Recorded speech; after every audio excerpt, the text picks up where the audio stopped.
Hi everyone, it's Dr. Monica Mora here, and it is Monday, Memorial Day at 4 o'clock. So I'm here with you to talk about positive parenting. So I just want to say happy Memorial Day to all of you, and I hope wherever you are, you're enjoying this time to reflect a bit and to spend some good quality time with your family, not doing any schoolwork or anything that you on your should lists, but maybe just enjoying time and life together. So, and health. I'm wishing you all health. I also just wanted to say thank you or give a moment to give thanks to all of those who have fought for our freedom and who we are remembering this day. So I wanted to thank any of you who have family members that fall into that category. So today, again, I just wanted to start a little bit with parent wins, talking about celebrating successes, really getting in the habit of celebrating successes. We want to break down that habit, or actually ingrained in human nature, that negativity bias of always going to the negative or noticing the negative or being able to speak freely about the negative things that we feel bad about in terms of ourselves and our parenting, and help switch that and help retrain our brain to be catching the things that we are doing well and that we're succeeding at and that we're improving on. So I'm just wanting to remind you all to just take a quick moment to really think about the last week, think about the interactions you've had with your children, or maybe even not with your children, but with other people in your life, and just really pat yourself on the back. Give yourself some kudos for the things that you feel went well, went smoothly, went better than they have in the past, and really start to recognize those things. And honestly, I tell you, the more that you can do that, the better you feel about your parenting, the more confident you feel and competent you feel about your parenting, the easier things get and the less stressed out you feel when you're recognizing that maybe you're not doing everything right, because guess what, you're human, right? And that's normal and natural, but you are doing things that you well, and your kids are doing well. Okay, and so just recognizing that. And then in terms of just a quick review of what we covered last week we covered the 5 principles of positive parenting. And just as a quick recap, those 5 principles, and again, if you didn't have a chance to watch that video and you didn't have a chance to listen to the conversation, remember you can always go back to the unit section under parenting, positive parenting with Dr. Mora, and you can feel free to step in and listen to those 5 positive parenting principles when it's convenient for you. So for those of you that are live and for those of you that will be listening to this later, those 5 principles, again, we're having a safe and engaging environment. So just, making sure that you're having to reduce the amount of times that you're saying no, don't, stop, quit, right? If you put things away that you don't want them into, or you put things up higher that where they can't reach, things that are valuable to you that you don't want broken, put those up and away or out of sight so that you don't have to have arguments about those kinds of things. Again, the easier it is for everybody. So safe, engaging environment, having activities ready, having things available. And we're not talking about buying things, remember, we're just talking about having some things ready. So in those moments where there might be some fussy behavior coming up, or maybe some agitation that's coming up, that you can pull out some of those activities and kind of help redirect some of that, redirect your children actually to those activities there. The second principle that we spoke about was having a positive learning environment. And so in this one, we just quickly spoke about how you can take lots of opportunities throughout the day to be using those as teachable moments basically for your child. So and you don't have to do this for everything, right? There are going to be some times where your child can't find something and you're busy, and the easiest thing is to just find it for them, right? But not always. There might be some times where they can't find something, and you have some extra time to help prompt them to learn how to find something, right? Where was the last time you saw this? Where do you remember putting it last time? Where does it normally go? And so again, with that little bit of time, you're helping prompt the child and helping them learn the skills it takes to find something. Now, again, that's what I said, positive learning environment. They can't figure something out. Again, instead of jumping in and doing it for them, we help them learn how to do it. As I mentioned, you don't have to do this all the time, but just sometimes, so that you're not always taking care of them, always doing things for them, and then making them really dependent on you to do everything for them. So this is another win-win strategy, right? Child wins because they're developing skills. You win because you get to hand off some of that dependency back on them and their independence, okay? The third strategy that we spoke about was using assertive discipline. And just to highlight the main points about this, we're talking about acting calmly, acting quickly when you see an issue or a behavior starting to come up, and acting decisively. So making a decision that that's kind of how you want to deal with this particular behavior and moving on it. And then finally, the last important point about assertive discipline is consistency. So making sure that your child is receiving the same consistent message about a particular behavior, so that it's not confusing for them, so that they're very clear about what you expect from them and what you want from them. So that consistency piece is really, if yelling at another family member is not acceptable in our house, and every time your child yells, you're going to get in there quickly, calmly, right away, and deal with that yelling behavior. So that's what that assertive discipline is about. Finally, the last one we spoke about was how important that taking care of yourself is, and how even though it can be really challenging and really hard and really difficult sometimes, it's so necessary. It's really not an option, that we really do have to find ways to fill ourselves. So take care of ourselves, take care of our health, take care of our mental health, take care of our emotions, and reconnect with friends, reconnect with family, reconnect with our partners, that sense of intimacy. So when we're able to do that and we know that our own needs are being met, we are we are able to really pause in our parenting, be more patient, and be more calm when we approach problem behaviors or parenting overall, right? We just have more to give when we give to ourselves first. And I know this metaphor has been, floating around for a long time, but it's true. When you're flying on an airplane, they always say, if there's an emergency and the air masks come down, whose air mask do you put on first, right? Yours, right? You put on the oxygen for yourself first, so that you're receiving oxygen, and that way you're able to take care of your children, right? That's the same concept that we're talking about here. So those were the 5 positive parenting principles that we spoke about last week. And so what I wanted to talk about today was a way to increase cooperation with your children. A lot of times when I'm working with families, when I'm working with parents, one of the top things, if not the top thing, that I hear parents really struggling with is, how do I get my child to follow my instructions? How do I get them to do what I want them to do? And it can be from small tasks to large tasks, right? So things like, how do I get him to go take a bath without arguing with me? How do I get him to go to bed without having it be a struggle? How do I get him to do their homework? How do I get him to help me with the dishes?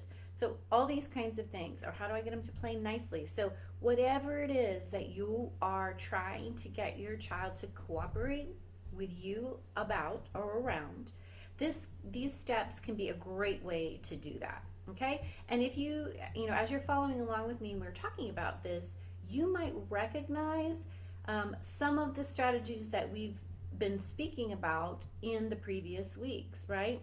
You'll see that the steps that I'm going to be talking about, they're really kind of a routine that are built around many of those strategies. Okay. Now, if some of you are familiar with Triple P, the Positive Parenting Program, you'll know that this particular routine is called the START routine, and it's usually used when you, like I said, when you want your child to start doing something, to begin to do something, to go do something. And really, the good thing is, if you can be consistent in following these steps and just putting them into play, your child gets used to you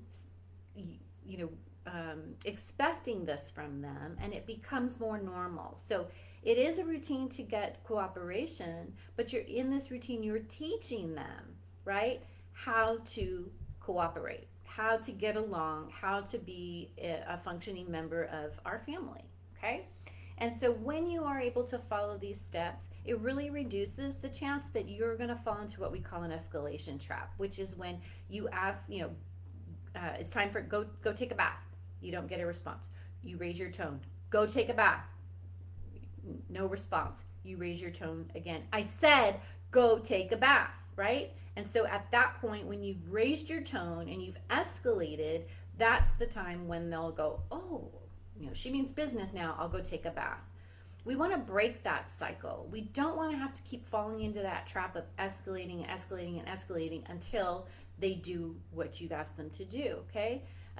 What happens with that type of a parenting response is that your child learns we don't have to do what she's asked us to do or he's asked us to do until we know that her tone is raising. Then we know she means business, okay? So we don't want to fall into that trap there.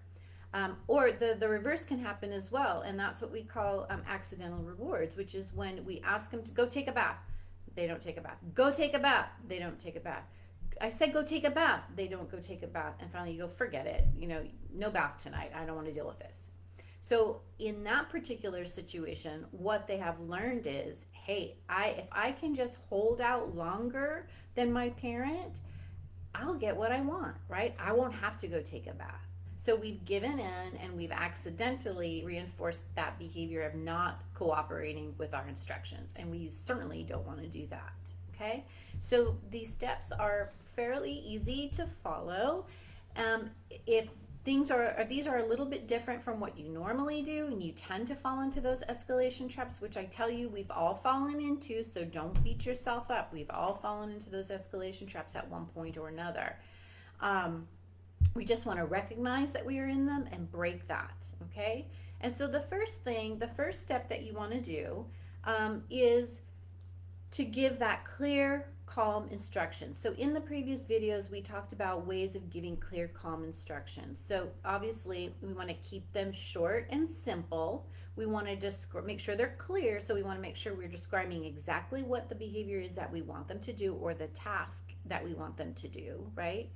And we want to be calm in our voice. So we want to keep that tone nice and calm. So it's not going to be a fight. We're communicating to them. It's not going to be a fight. It's not going to be an argument. It's a request. And this is what I want you to do, okay? Now we want to clean it up, which means we want to take out all that extra language that sometimes we can put into an instruction that just makes that instruction kind of fuzzy. And it can also sometimes convey to the child that it is something that they're doing for you or something that you want from them. And we just want to clean it up. So for example, a clear, calm instruction, let's say it's time for that child to have a bath. A clear, calm instruction would be, and I'm going to say my child's name is Johnny, let's say. And I will say, Johnny, go take your bath now. Okay? So I said his name, so he knows very clearly I'm speaking to him, and I've told him exactly what I want. Go take your bath, okay?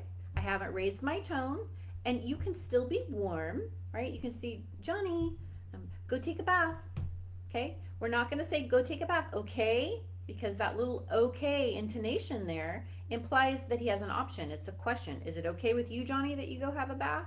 So we don't want to put those little okays on the end there, okay? So a clear, calm instruction, Johnny, go take a bath. That's it. What we don't want is we don't want you to say, Johnny, I want you to go take a bath. Because he can say, well, I don't want to, okay? And we don't want to say, Johnny, I need you to go take a bath. Nope, take out that I need, because again, we don't want it to be about what you need. We're just making a simple request, Johnny, go take a bath. And we really don't want to say, Johnny, do you want to go have a bath now? Again, we're not asking him. It's not his choice. We are wanting Johnny to go have a bath. It's time for a bath. He's going to go have a bath, okay? Now, don't get me wrong. There are going to be lots of opportunities in the day where you're going to ask Johnny a question. Do you want this, Johnny? Do you want that, Johnny? That's not bad. But you just have to make sure you're only asking Johnny a question if it truly is a question and he truly has a choice, okay? If you say, Johnny, do you want to go have a bath? and he says no, and then you say, well, you have to, you've really set him up, right? And that is confusing for children, and it also can lead to that escalation where they get upset, you get upset, and the whole thing becomes a big mess, okay? Now, one more thing to be clear of when we talk about those clear instructions is we don't want to say, Johnny, it's time for a bath, okay? That is not an instruction. There's no action attached to that. All that lets Johnny know is it's bath time, but like, who's bath time? Okay, so Johnny, it's time for a bath doesn't tell him what you want to do. If you want to say, Johnny, it's time for a bath, then tag on the back what you want him to do. So, for example, Johnny, it's time for a bath, go get in now. Okay, you see that? You told him what time it was and you tagged on that action. All right, so clear, calm instruction. We want to give Johnny that clear, calm instruction. Well, there's a couple things also that are really important. One is proximity. Where are you when you're giving that instruction? For our little ones, like I mentioned in the previous videos, you really want to make sure that you're getting at least an arm's length from them, right? If you're too far away from them, they're not going to really realize that you're speaking to them. So you want to get close to them, maybe even come down to their eye level. For our older ones, you want to at least be in the same room. We don't want parents yelling from one side of the house to the other or upstairs, and you have no idea if they're hearing you. So really, proximity is important to keep in mind.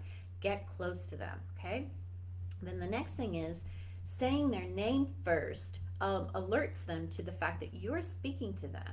If you pause for a moment before giving them that instruction, you can hopefully get their eye contact. That's what you want to see in order to really know they're listening, okay? Give that clear, calm instruction. Then the next step is to wait. We want to wait 5 seconds, a minimum of 5 seconds, okay?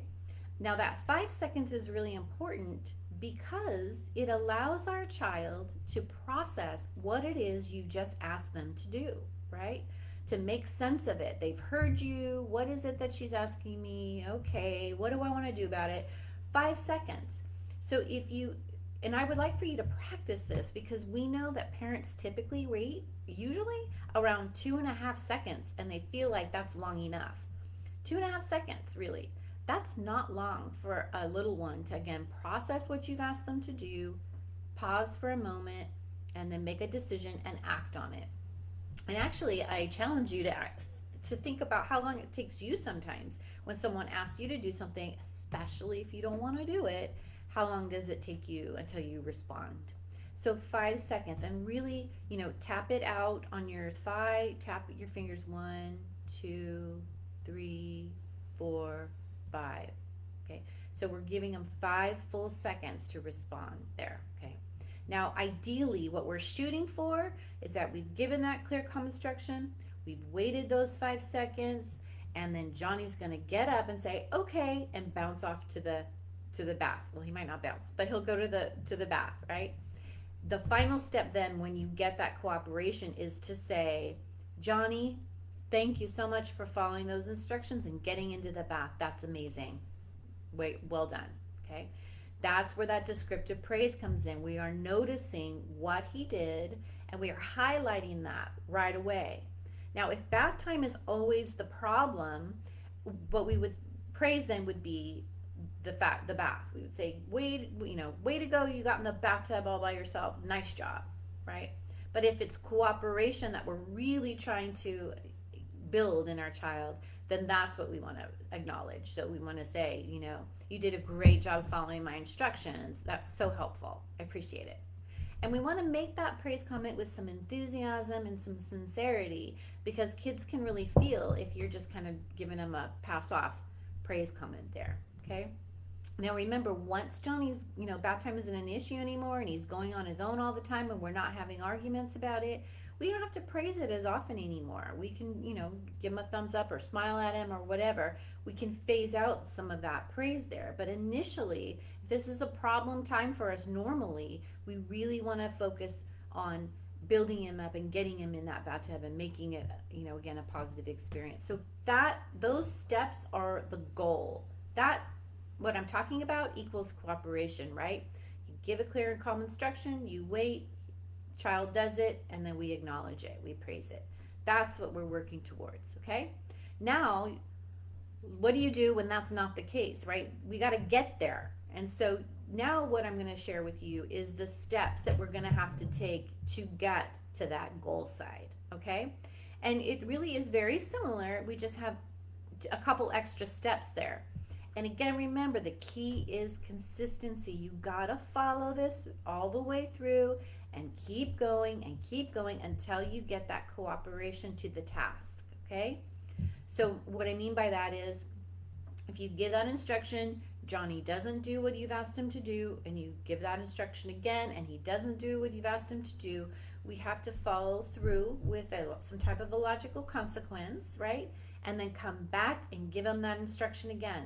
And we have to keep doing that cycle until he does it, right?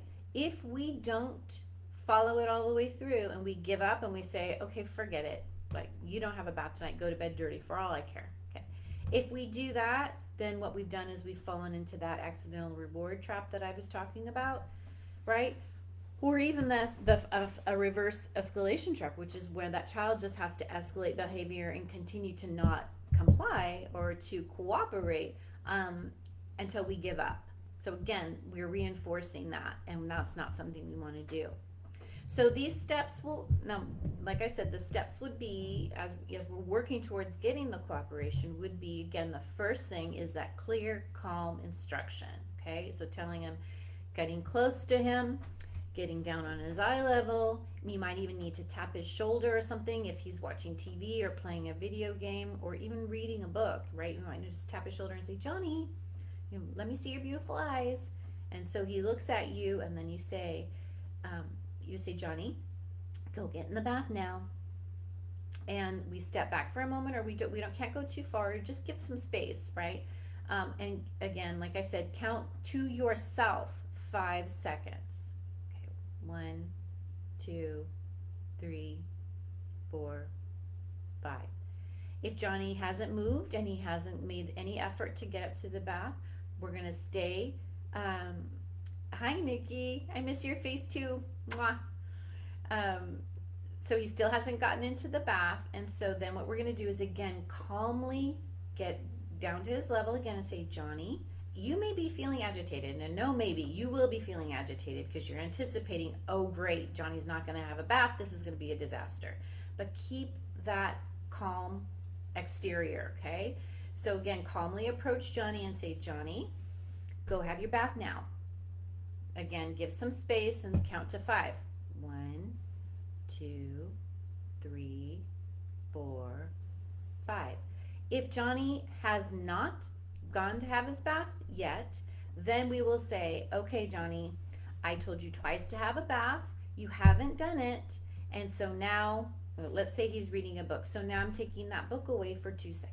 So we take that, or 2 minutes rather. We take that book away from him. And again, he may protest and, I want to read my book, that kind of thing. We're not going to pay attention to that. We're not going to pay attention to that at all. We're going to take that book away for 2 minutes.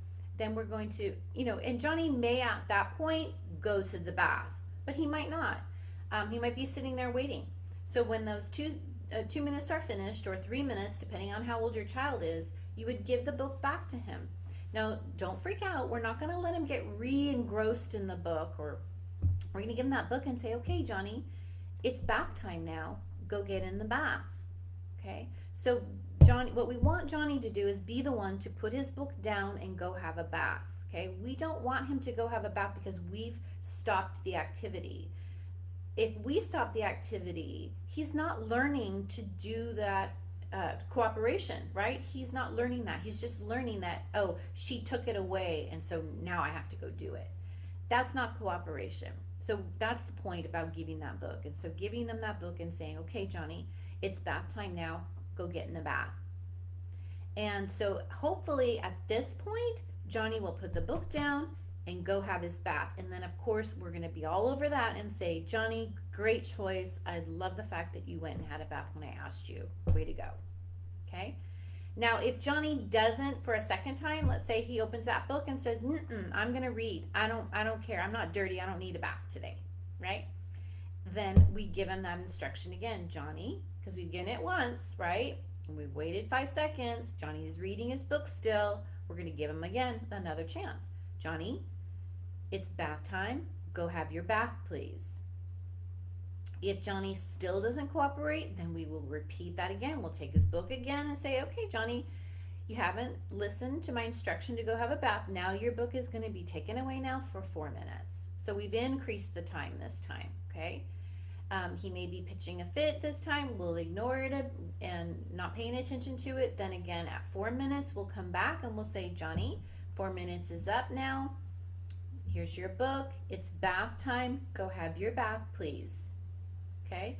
Now, again, if he puts his book down and goes and has a bath, what do? Right? We acknowledge that. We praise that. And we say, okay, way to go. You're going to have a bath. Thank you so much for cooperating with mom. If he doesn't do it, so you see what I mean about you keep doing that cycle, and you keep doing that cycle over and over and over until Johnny gets in the bath, okay? That's when we can finally praise Johnny for doing what we've asked him to do. That's when all of these steps stop, okay? If we stop at any point in between that, then we have again reinforced that behavior we don't want, and we have not taught Johnny cooperation. Okay, so that's what I mean. You have to be prepared to follow it all the way through. And yes, it's hard when you have other children and you've got dinner on the table, or someone's doing their homework, or you've got a phone call, or whatever it is. But again, if you want to be teaching your child to cooperate, you got to just focus on that in that moment, and you got to be ready to follow it all the way through. So my suggestion would be in situations like that, that you prepare yourself. So before you run the bath, and before you're ready to start giving that instruction, make sure your other children are got something to do, they're ready, everybody's good to go. And or you can even say to your partner, if you have a partner, or you can just tell people, okay, I'm helping Johnny with bath tonight right now, so that's what I'm doing, and I'll be with you when I'm done. Okay, and then you go for it. You start with that, with Johnny giving that instruction. Okay. Hi, Misty. Oh yeah, yep, I hear ya. 10 and 6-year-old girls, yes, and I'm sure they probably play off each other too, right, Misty? It happens. So this would be great for you to try. And like I said, the more that you do this for different instructions or different things that you need, different tasks or behaviors that you need cooperation with, they start to learn, okay, when mom gives us an instruction, we do it. Because otherwise, we're going to be doing this cycle over and over and over again. And so again, they're learning to cooperate with your instructions. So, and most of the time, you don't have to feel guilty about, again, taking the book away for a little bit of time, or even just giving them some calming down time if they're starting to escalate, and then coming in and giving them that instruction again. That's also an option. So what I mean by that is, let's say you've taken the book away and you brought it back and you've given that instruction again. You've waited 5 seconds. You've given the instruction again. You've waited 5 seconds. No response. If you can move now to the next level, which would be, okay, so I'm taking the book, and let's say they start screaming, no, I was right in the middle of the best part, you're so mean. Then you can say, okay, looks like you're going to take some calming down time to calm down your body. So I'm going to give you a couple minutes for that. And again, walk away and ignore that behavior. You can't go too far though, because remember, you don't want to get distracted and forget to follow through with those steps. So you want to make sure you come right back, and after that 4 minutes is up, and again, jump right back into those steps and give that instruction. Okay, looks like you're a little bit calmer. Your bath is ready. Go get into the bath now. Okay. So, and again, the other thing for you to really pay attention to is your tone and your level of being calm. You have to be calm within all this cycle. Even though, let's say you've done this 3 times and you're just like gritting your teeth and getting so frustrated because they're not getting into the bath. As soon as you escalate, as soon as you elevate your tone, as soon as that level of intensity comes out of you and into that interaction with your child, you have just put fuel onto the fire. They will just immediately match your level of intensity. So if you're getting irritated and frustrated and that starts to come out like, how many times do I have to tell you to get in the bath? I've already told you 3 times. You're making the night go forever, blah, blah, blah. You're starting to throw all that stuff in there. They're going to match you. They're going to start crying louder. They're going to start screaming louder and protesting louder.